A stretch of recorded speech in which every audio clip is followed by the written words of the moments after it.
এটা পৃথকভাবে এখন আমি তো ডিটেইলস জানি না। ৭৭ সালে সেই যুগদি গ্রামে আপনি অর্থনীতির চাকা ঘোরানোর জন্য যে পদক্ষেপ নিয়েছিলেন, আপনি সেই অর্থনীতি নিয়ে নোবেল পেয়েছেন। বর্তমানে মুদ্রাস্ফীতি রোধে আপনি কি পদক্ষেপ নেবেন? আমি অর্থনীতির পাইনি, যুগদি গ্রামের আমি শান্তির জন্য পেয়েছি।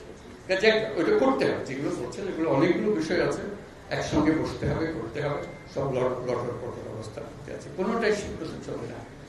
কাজে এটাকে ঠিক করা এবং সবাইকে সমর্থন দিতে হবে। আপনারা যদি বলেন যে না এটা পারতেছে না, তাহলে বাদ দাও, তাহলে শেষ হবে না। শেষ। স্যার, এই মুহূর্তে আপনার সামনে সবচেয়ে বড় চ্যালেঞ্জ কোনটি? এক কথায় জানতে চাই। একতা, নিজেদের মধ্যে একতা, এটাই বড় চ্যালেঞ্জ। একতা হলে সবকিছু সম্ভব। Last question please. স্যার ৩-০ পৃথিবী গড়তে চেয়েছেন, ১-০ কর্মসংস্থান, মানে বেকারত্ব ২ কর্মসংস্থান, সেক্ষেত্রে রংপুর কতটা এগিয়ে থাকবে কর্মসংস্থান?